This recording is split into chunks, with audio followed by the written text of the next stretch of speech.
All right, we are live, UFC 325 post show. Just going to take a second and retweet this on Twitter so everyone can see this. Going live. Recap the fights. Let people trickle into the chat. Late night edition. UFC just wrapped up. Second UFC on Paramount. Second week in a row, we had a numbered event or a premium live event. And Volk is actually doing an interview on the post show right now. And it was a good card. It wasn't like last week. Last week was, special. It was the first card on Paramount where they were pulling out all the stops, all the bells and whistles, all the celebrities, the red carpet, the crazy ads everywhere. This week felt like more of a normal pay-per-view, but not in a bad way. A lot of finishes, a lot of good performances. Great Volk performance.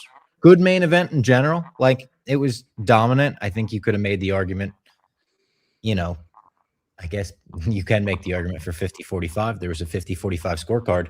But it was still a good fight. There was moments where Diego rocked him. They did the close-up, and he clipped him again. So I wasn't mad at it.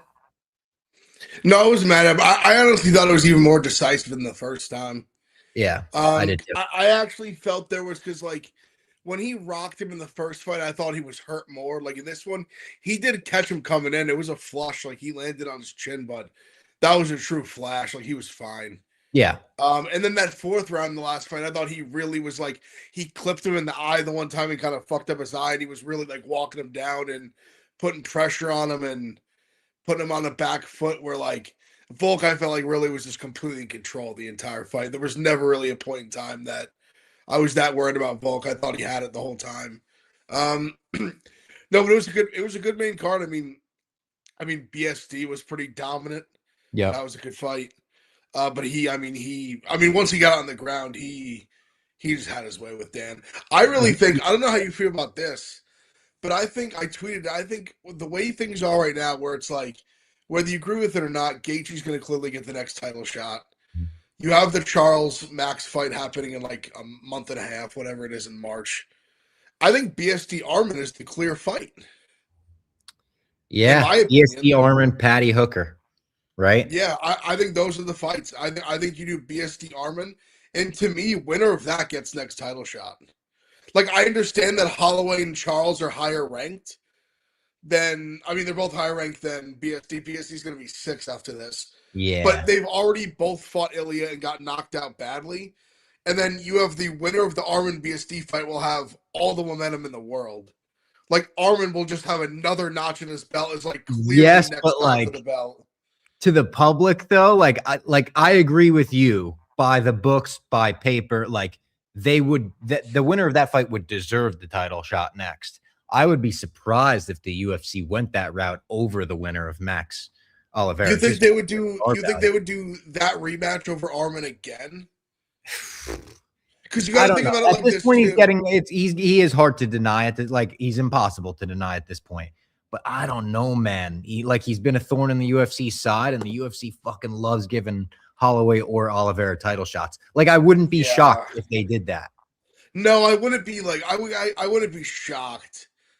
But I think just where it sits right now, where like, you're gonna have to wait a while. Yeah. Because the Gaethje Topuria fight's not gonna. Well, let's guess like the summer probably. Yeah. Sometime in the summer, and that fight's happening in a month and a half. And BSD's a guy, like, if you tell him fight Arman by the summer, he's doing it. Oh yeah, I think, and I think Arman would do that too. Did you see the picture of him with the shaved beard? Arman? No, BSD. No. Someone posted it and said he looks like Ben Shapiro with a shaved beard, and I could like kind of see it. I don't even want to see it. I don't want to see it. It's weird. It's really weird to see him with a shaved beard. It doesn't look right. He needs the beard. That's the God of War. The God of War can't be no, he shaven. Don't have to shave. No, he's got to scruff something. Yeah, the God of War doesn't really care about his appearance. That fight made me feel like Dan Hooker was just like too tough for his own good, because the last minute and a half of it, where it was just like, all right, we know eventually one of these elbows is going to get through. One of these, he's getting cut up on the eyelid and shit. It was just like he was getting his head squeezed off like it was a friggin' grape. It was crazy. Herb Dean gave him every chance. Yeah. Every chance. Yeah. I mean, BST is a monster, dude. It really makes you think, like, not to take anything away from Poirier, but like he had staff in that fight, like, and then kind of the like kind of thing happens where he takes the bad cut early, and it kind of changes. Not to like again, I'm not like just to be like, oh, like if he didn't lose this and didn't lose this, he'd be the Yeah. GOAT kind of thing. But 100%. I just think so highly of BSC, and I think he could beat. I think on a given day he could beat anybody in the division. Yeah. But maybe You're not. probably right. I mean, like, Besides he has that he's kind of probably power. besides the Poirier, I guess. But Yeah. because the problem with me, the way he fights, it's almost again similar to Charles and kind of how like I think Gaethje's going to be, where these guys that need to just like walk forward and walk you down, you can't do that to Ilya. It's just not going to work. No. But we're getting so far in advance, I guess, right now. Yeah. But I think BST, because I think him and Armin is an amazing fight. That's the fight I think I want to BST see had more good than judo tonight. Like some of the judo throws he was hitting and everything. Some of the reversals he was hitting on Dan Hooker. And I know he's not like the king of judo or anything like that, but like I was impressed with a lot of his moves. I was actually like watching it being like, ooh, him and Patty would be like an interesting matchup just in terms of like the grappling game itself would like interest me there. Yeah. Yeah, I wonder what Patty's in. I think you do Patty Hooker. I feel like it I think makes so. too much sense. Yeah, I think that's like an easy. Every fan would want to see that. They have legitimate, huge hatred at this point. Where Yeah. Hooker's saying it's on site. If I see him, like we're going. I think that's the fight. I mean, I feel like to me, you line these up IFW like a fucking Grand Prix. Yeah.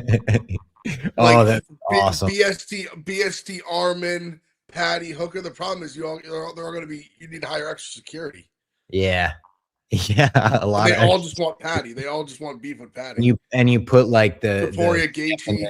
You put the champ in a fucking throne for the rest of the fights. You know, like he has to watch it gladiator style or something. Or just like Gaethje's the main event. You do a lightweight special. True, yeah, because he'll be ready by then. Assuming he'll be ready by then. In the group chat, we were just saying next for Volk is probably the winner of Lerone Murphy Evlev, if that gets booked officially. I don't think it's booked officially, but the rumor is London. Is because I thought maybe that was because they're still trying to figure out this co-main for the BMF card.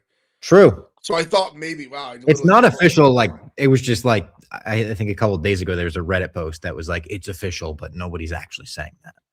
Because that's what people started saying. Oh, like he gets winner of Murphy, and I was like, Murphy, what? Like, I didn't even know there was no fight booked, but Evloev. I mean that was the fight they were supposed to do in Chicago. So I mean, you do that fight, and then it's like it doesn't even matter if the fight's boring, whatever. Like the winner of that fight just gets Volk. Period. Done. Etched in stone. Which I think it'd be a good fight, but like it's another one where I'm like, is the public going to care about that? Is it just going to come off like Volk versus like another up and comer? Like up and comer. But the thing is, they're both undefeated, though. I agree with you in terms of neither of them are big like public stars. Like every like most non-hardcores are going to be like it's Volk versus who, kind of thing. That's what I mean. But it doesn't matter. It's either guy's going to be undefeated. Volk's. I mean, he's the only guy in his weight class that's won and defended belts. Yeah. At his age. There's that thing where it's like under whatever, it's like 170 and below. No one wins the belt after like 35, 36. Yeah. And he's 37, just won and defended. So, I mean, if he gets another win like that if he beats like Lerone or Evlov, I mean, I think that would pretty much like stamp him as the featherweight GOAT. If people don't think he is already. At this point, like gun to my head, who do I think is the featherweight GOAT? I think it's him already. Like I know he's tied with Aldo, and Aldo has the history, and people will look at the featherweight division as like the division that Aldo built. All the respect in the world to him, and people will like. I'm sure there's McGregor fans that are like, "Well, McGregor knocked out Aldo in 13 seconds," but it's like we're talking about people that like defended the belt over and over again, that stayed in the division, that are known for this division. I think Volk just faced like such good competition. You know, tried to move up, came back down. It's like his resume, I think, is just more impressive at this point. I'm sure there are some old school MMA fans that'll be like, I want your head on a stake for saying that. It's sacrilege. You know, take Aldo's name out of your mouth. It's just like the game is so much more advanced now. I think it's just hard to say Aldo because like every guy you try to like defend against him, he got beat and knocked out by all of them. Yeah. Like he got beat by Volk, he got beat by Holloway bad twice. He got slept by McGregor in 13 seconds. So and he wasn't that old for a lot of these. No, fight Like it old. wasn't like He's like like he a was couple years older than yeah, he McGregor. was still in like his early 30s. Yeah, like he wasn't that old. Like he lost to all these guys. So I don't see how you can say him. Yeah. I mean Volk the guy he beat Holloway 3 times. Korean Zombie, Mendez, like all these guys he's beaten. Yeah, Yeah, I mean, Holloway's up there, but obviously, like you yeah, can't. It's like, Ortega, like yeah, he lost to Foria. That's it. Who's yeah. unbelievable. I think he is. What else from this card? Obviously, Ruffy looked great, dude. That Fiziev looked so good the first like 3 minutes. And then I thought Ruffy looked great the last 2 minutes round. I thought I actually would be curious to see the scorecards because I thought he even arguably stole the first round. I thought he made it like very close, depending how you saw it. Because I thought he landed good shots the last few minutes. But I mean, no, that was an insane shot he landed, and he just didn't let him off the hook. That was a huge win. I think of Fizzy very highly. Yeah, one judge gave Fiziev the first round, 2 gave Ruffy the first round. Okay, interesting. That makes sense to me. It was close. I thought it could have went either way, but I lead Ruffy. But I also bet him, so I was a little biased. And then, dude, the Tai Tuivasa fight. Oh man, those two guys. They were the two. I said the most tired 2 human beings on earth are in the octagon right now. It really was such a shame because if Ty had even just like a little bit more gas, he knocks him out. He was on zero. He had him so hurt. And Teixeira was so tired. Yeah. When he was hitting him and hurting him. And Teixeira had, even at one point, when Teixeira went for the takedown, and Tuivasa finally kind of like scrambled and was on top of him, DC just yelling like, if you just stand up and throw punches, like you might just win. Yeah, and I think he's right. I think he was 100% right. I think he was possible. He might not have got up. If he stood up and threw like 2 good shots early that landed hard, and then kind of just was able to just like basically that drill they show where they're just hitting the bag, like just gas your arm out and just go for broke, he might have won. He might have gotten a stoppage. It was reminiscent of like an old school rough and rowdy fight where I swear to God, like watching the ending of that fight, I was like, are we going to watch one of these guys throw up in the octagon right now? Like, it looks like you're going to throw up. The way that when after, like slumped. Yeah, when he just fell at the end, like bam, he just kind of was like he's like, oh, yeah, this fight's over. Like, and even in the post fight interview, being like, I'm so tired, and then he just squatted. he just laid back when the bell was rung, and he was like this, and Teixeira just was kind of like on as he's over him, and he just goes like this. He's like, and just he literally like. As they say in video games, he's one tap, like he's one hit away from just being dead. That was Teixeira, and Ty just could not hit that one hit. Well, that's what they kept saying it too, because he kept like clinching with him and putting him into the cage. Yeah. Like, why is he doing this? And then at one point, I can't remember if it was Bisping DC was like, he's resting, like he needs to do this. Like they were like, he needs to rest. Like I almost felt like DC was trying to commentate so loud that Ty could hear him. It was like he was like, even when he yelled about the sprawl, he's like, "Oh, all he had to do was just sprawl there. Why didn't he sprawl?" Like, he didn't know. In the second round, he fumbled it bad. Yeah, because he was doing good to start the round. That first like minute, he was doing really well.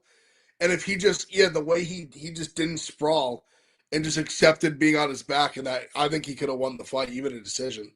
He blew it. McAuliffe, good comeback early on. Shout that out for sure against Oban Elliott. That was a good fight. Yeah, he hurt him bad. I mean, Ella Kenna too. They both kind of got hurt like really bad. Yeah, Ella Kenna got hurt really bad. McAuliffe got hurt decently early too. But no, McAuliffe, that was a great win. He's interesting. I don't know. I don't think Oban Elliott's like great. I'm not super high on Elliott, but that was a good win. I'm curious to see what McAuliffe can do. But Ella Kenna's decent too. Ella Kenna's interesting to me. But I mean, Taff is just so like, I don't know. The Taffas, I don't know what they have over Dana. You know what it is? They just go fight. Like they just either they kill or get killed. I mean, it's that. And It's like they Dana's just like, fight fuck, anyone. yeah, and their kill or be killed. Yeah. They're both like 6 and 5. Like Yeah. and then Sal killed yeah. early submission over Jamie Malarkey. Another The guy who I reversal was really like Jamie insane. Malarkey, but he's a little back and forth as well. Yeah, the reversal was insane. Sal Kilt's ready for someone like I mean Malarkey was a late replacement. Wrong Zoo would have been a better fight, but Yeah. I'm curious to see Sal Kilt fight someone decent. He's Um, good. I think he's got the goods. I think he's good too.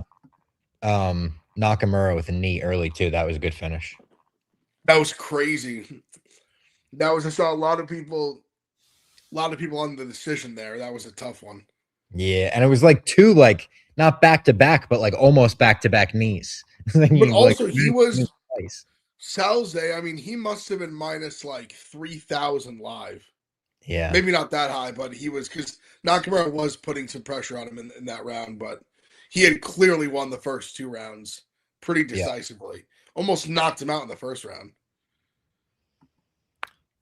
Anything else that you wanted to shout out from this card in particular? Looking down the slate, is there any finishes that we didn't talk about? Cam Rouston. Yeah.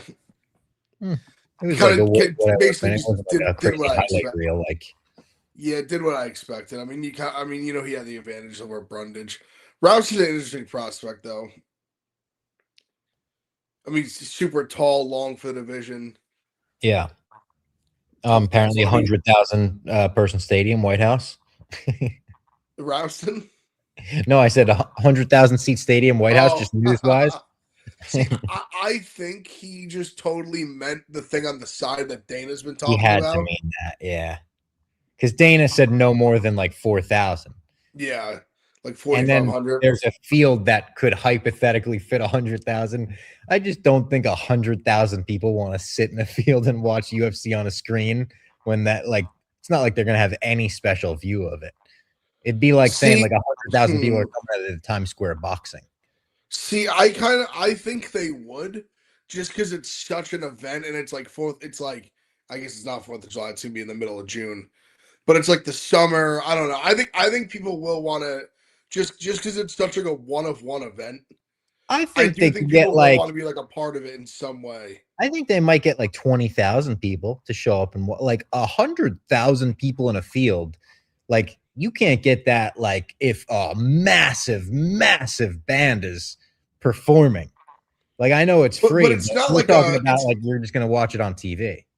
but it's not a field. It's like a massive screen, kind of how like you know how they'll do like the Knicks watch parties and like other like hockey like playoff watch parties. Yeah, It's kind of like that, but I think there's still like a mass. I guess maybe you're right. Maybe 100 that's is even what I mean a though. They do lot, like but massive like when the Rangers make playoff runs, they do massive watch parties in Bryant Park and they fill Bryant Park. I don't think that's anywhere near 100,000. And that's in the heart of New York yeah, I City guess you're right. for the New York I think team. I just don't think like UFC fans aren't like, and I don't think non-fans are like, let's go to the park and watch UFC. no, that's fair. I think I think Dana said like 80, which I guess still when you say it out loud sounds crazy. I mean, yeah, that would be like we're talking one of the biggest like United States concerts of the year would Yeah, be I mean like that I mean MetLife's like the biggest in terms of like a NFL festival, stadium. you know, I'm thinking like a field like that. Yeah, I guess you're right. Yeah, 100,000 is a shit ton. They would have to have like massive bleachers too, like Yeah. behind it. Yeah. They'd have to have like almost like a structure. Well, there, yeah. I don't know. Yeah, I don't even know how they would like how many screens they would have to set up. It would have to be like screens all over the park. I don't. You know, it's funny. You would like. It hadn't even occurred to me how ridiculous that number was. It's so many people. Because I was like, oh, like Dana's to like 80. So when he said 100, I was like, oh yeah, he just means like the thing Dana's talking about, like down whatever down the street. But Yeah. now that you've made me like really like damn, like they're gonna put the amount of people that could sell like a stadium. They're gonna put that like on one lawn. And just like these are people like out of curiosity with lawn chairs that want to see, you know, I'd Sean imagine me O'Malley versus standing Piotr room Jan. Like, I don't know. I don't know. They said from what they said they started working on it after 324. Connor, if Connor's on the card, how many are we putting in that field? I don't know. But see, I mean, if Connor's on this card, is he the main event? Can you main event him? Can you main event him above title fights? I think so. I really do. You think you can? Like you think you can main event him? But see, then you can't. But like, can you main event him above like Topuria Gaethje? Like, I don't think you can do that. I don't think you can do that. Oh, actually, you know what? But like a bad like I think a fact of the matter is if you put him before Gaethje Topuria, there's a large percentage of the audience that is going to tune out before that final fight. I don't know. I get what you're like saying. Drunk He's college kid, star. people at bars, like I think they tune out once the McGregor fight's over. But also, you know what though? You think they even would want him on that card? I don't know because you don't get any money from it. That was the whole COVID thing, where they were like, "Oh, we want a crowd for Connor." Yeah, that's what that's fight at the Apex. That kind of just popped in my head where I was like, "Damn, like, are they gonna really do like a card where they can't sell tickets that could be Conor McGregor's last fight ever?" Probably would be. So I don't know. And Connor's already like Connor's tweet about like, you know, we're gonna have to restructure my contract because we're not doing pay-per-views anymore. And under this, it felt like almost like not that he's given himself an out, but we're talking about renegotiating contracts months out from the fight. I know that the fight business goes quick, but it just seemed like a red flag. Yeah, I mean, no, now that I think about it more, they're not going to want him on the White House card. They want to sell tickets and sell gate. I think you're probably right. Got to be T-Mobile. Yeah, probably T-Mobile. Because they can't. I mean, they don't even like him in Ireland anymore. Yeah, I mean, Ireland Ireland has weird like scale arenas too. Like I think their arena can fit like 11 to 12,000. Where if you're going to do Conor, you want to hit 20,000. You want to hit 18,000. Yeah. Like that. So you could either do that or you could do like a stadium, but they always had issues even talking about stadiums in Ireland because of the noise clearances at Croke Park and weird shit like that. Dana also just doesn't like doing stadiums. Yeah, no, they'll have him. Yeah, no. I think either that or like MSG. I could see him fighting MSG one more time. Yeah, I could see MSG. Because I know they tax like motherfuckers, but I don't even think he cares at this point. It's like not like one UFC fight's going to make him generational money all of a sudden. Well, I mean, that's part of why I think he might just not fight again. Yeah. Like the number for him to fight just might not make sense to him and also make sense to the UFC. That number might not be able to match for each other. If that happens, I don't think he'll never fight again, but I do think he'll fight like one more time and it'll be a scrub in Saudi Arabia for $1 trillion, or it'll be like Pacquiao in Saudi Arabia. Yeah. Like something weird like that. Like I think we'll see him again in a really weird, or like I could see him actually doing bare knuckle against like Mike Perry. No, I don't think so. You don't think so? I don't see that. Nah. He's swearing he wants to do bare knuckle. I know, maybe not against Mike Perry. Maybe swears against a lot of things. Club.